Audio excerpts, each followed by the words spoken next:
Really appreciate it. State Department.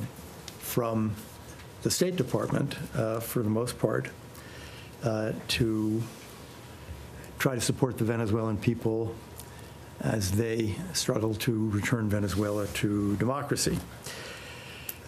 Just on consular services, I think we've said this before, but some time ago, actually a month ago, we said that non-immigrant visas would be handled in Bogota. Immigrant visas would be handled in Bogota for Venezuelans. Non-immigrant visas can be applied for wherever the individual is in any embassy or consulate around the world.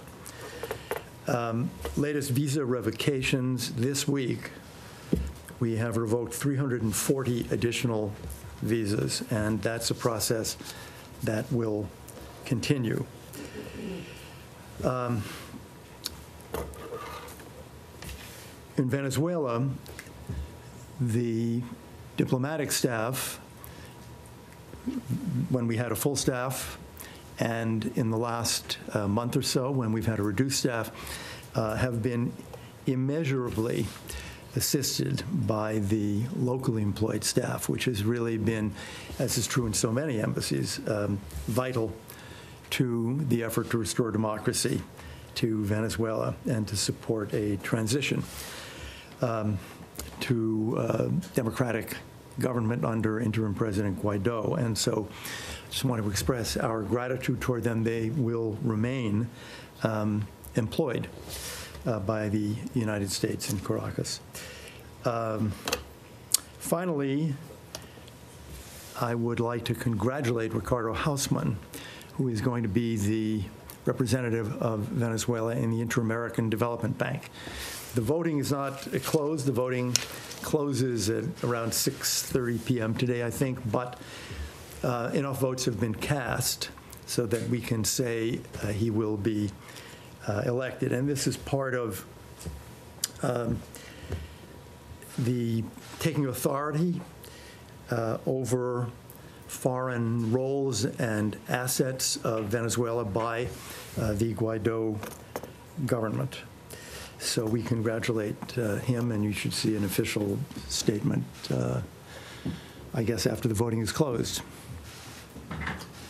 Is there any questions? Yeah. We'll take a few. All right, go ahead, Matt.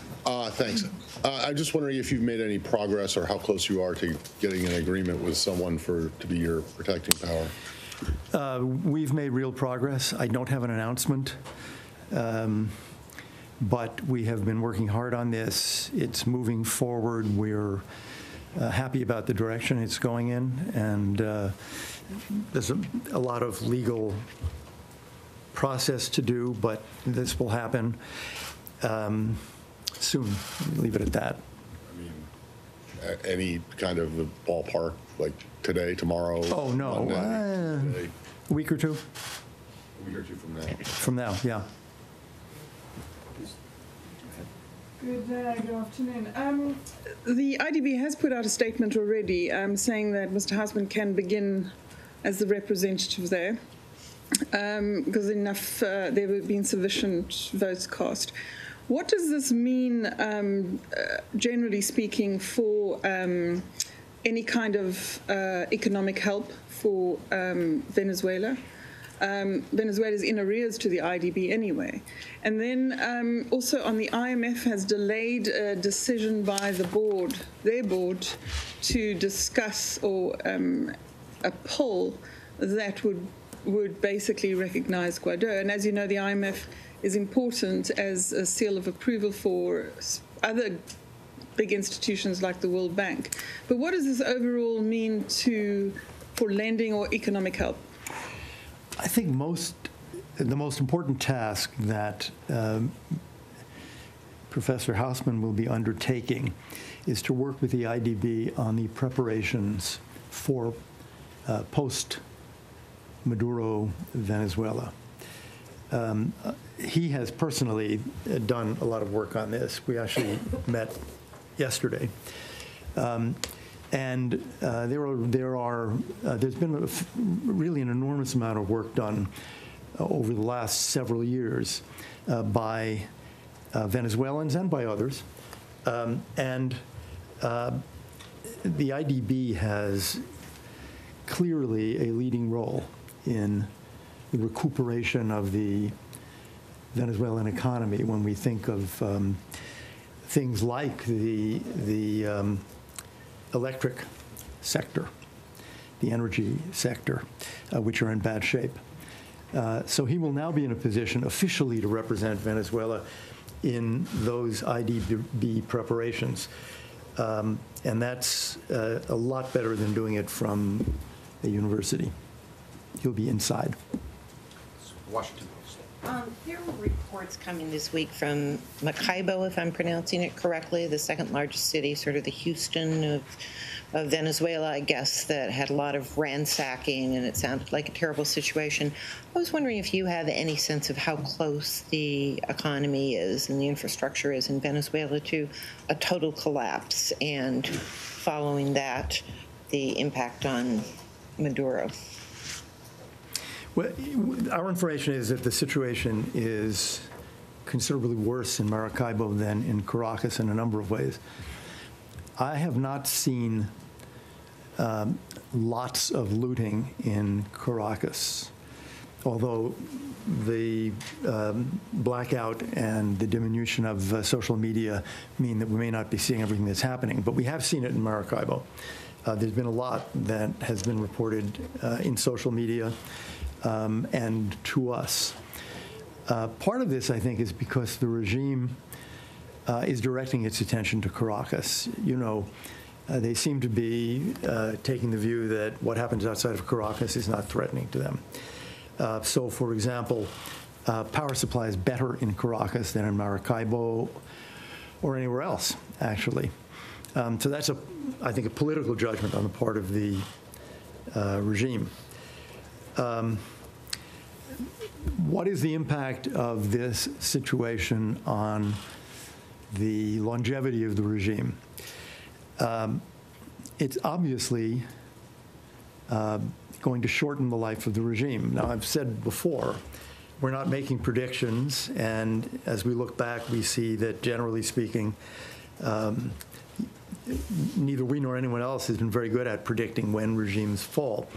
But this blackout has really intensified the difficulties in the country, the difficulties of average families, the difficulties of government institutions. And I think it demonstrates that the longer the regime stays, the worse the economic and social situation are going to be. So I can't give dates, but it seems to me it's obvious that more and more Venezuelans will be coming to the conclusion that there is no decent future for the country with Maduro in power. All right, everybody, when we return here on News Now, we'll get caught up with some of the day's top stories from across the country.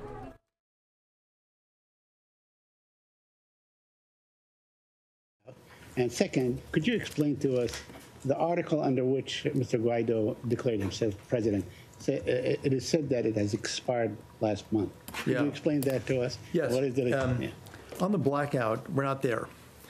I believe there is a consensus now that by far the most likely explanation is that these extremely high voltage lines, which tend to bow as the months go and years go by, that is, they are not straight, they tend to